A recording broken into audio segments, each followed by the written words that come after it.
ভালো লাগে। তাই আলুটা ভাজা হয়ে গেছে, এবার আলুটাকে উঠিয়ে নেব।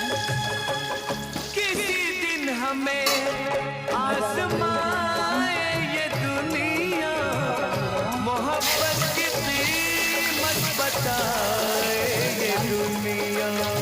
এবার একটু গ্যাসটা লাল করে ভেজে নেব।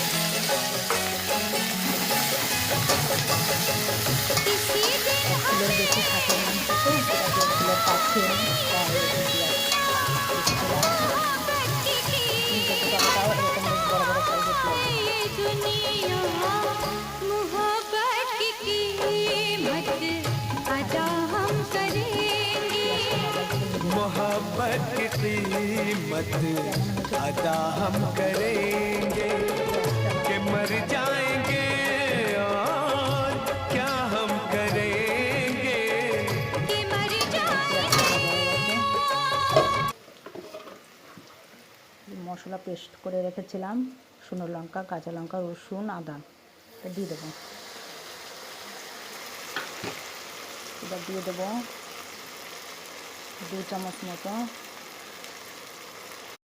দেখো বন্ধুরা, মাংসর মশলাটা কষিয়েছি, কেমন তেল বেরিয়ে আসছে মশলার থেকে, তার মানে মশলাটা ভালোভাবে কষানো হয়ে গেছে। এবারে খাসির মাংসটা দিয়ে দেবো।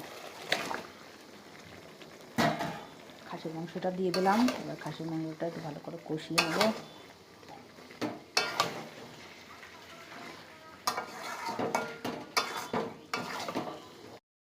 খাসির মাংসতে অনেক টাইম লাগে। দেখো বন্ধু, 10 মিনিট ধরে কষিয়েছি, এখন এই জলটা টানে না, একটু টানবে, তারপরে ঢেকে দিয়েছিলাম তো তাই একটু হবে। মটনটা কষানো হয়ে গেছে, দেখো মটনের থেকে যে তেল বেরিয়ে আসছে, তার মানে মটনটা কষানো হয়ে গেছে। এবার জল দিয়ে দেবো। এই মশলা ধোয়া জলটা আগে দিয়ে দেবো।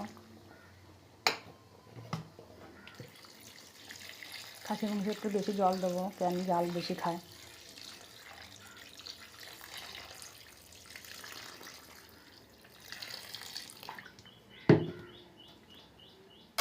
পরিমাণ মতো খাসির মাংসটা হয়ে গেছে। এবার গরম মশলা দিয়ে নামিয়ে দেবো। শাহি গরম মশলা দেবো।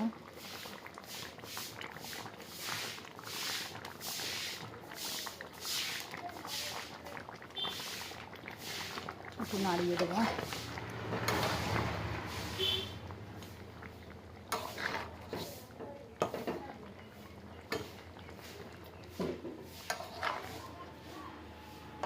দেখো খাসির মাংস গাবলা নামালাম। এই যে কেমন হয়েছে বন্ধুরা জানাবে।